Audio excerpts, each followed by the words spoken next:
I think the way that cinema and specifically horror is moving these days is in that sort of like elevated horror commentary genre. And I love it. And I think it's giving a typically looked down upon genre a, a platform in a way that it hasn't ever before. And of course, I'm not obviously we're not like Jordan Peele or anything like that, but I think voices like that, Ari Aster, like who are creating these horrific stories that have like underlying themes or messages that are like actually getting out to the masses and even being recognized, at award shows, even though award shows are bullshit or whatever. But I think it's really opening the door to have these not so fun conversations in a really fun way. As a horror lover myself, I mean, I just am very excited for the future of horror cinema because I think the door has really been like kicked open in a big way for this genre, which I think is fun. Yeah, I do think you can overdo it. Sure. I, my storytelling philosophy, I write scripts as well, and I think I felt this way about Tearsucker too, is that, I like to start with the story elements that interest me, like the character, the plots, and then see what themes emerge, and then make sure those themes are being done justice.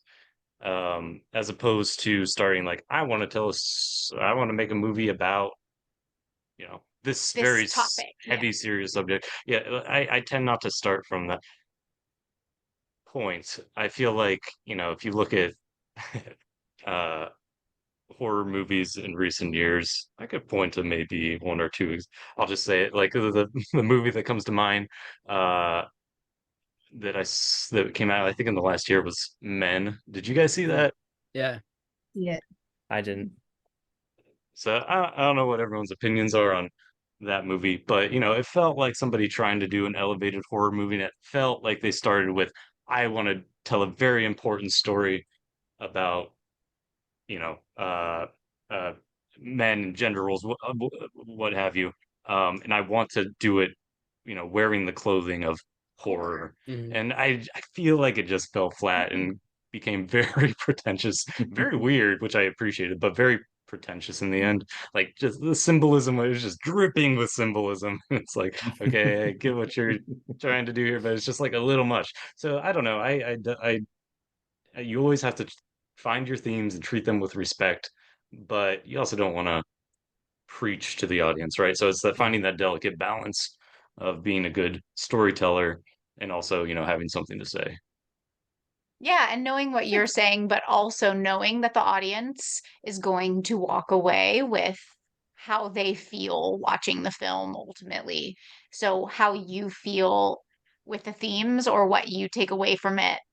I think you do a good job if everyone in the audience feels differently when they walk away, which I think we've definitely experienced with Tearsucker. I mean, we've had after Chattanooga, for example, we had people like rolling out of the theater, like high-fiving, laughing, being like, "You guys are crazy." And we had people walking out with like tears in their eyes. It was Yeah. such a gamut of experiences for everyone. And it's like, oh, whoa, okay, this affected you in a completely different way. And that's also cool. And also like, you know, surprising and fun and like part of, I don't know, kind of the cool part of making something so weird.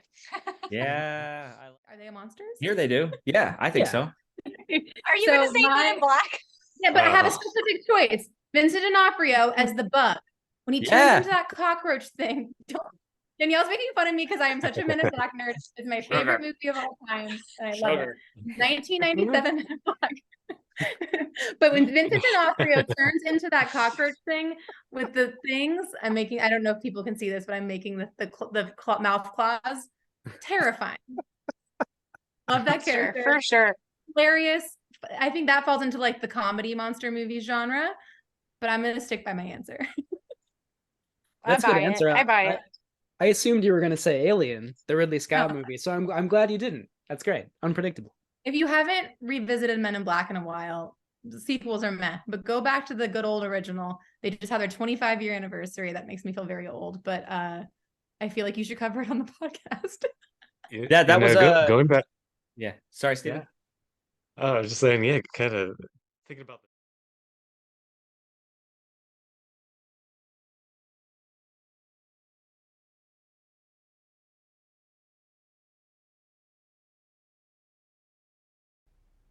Something's not right. Honestly, I don't really feel like anything's getting any better.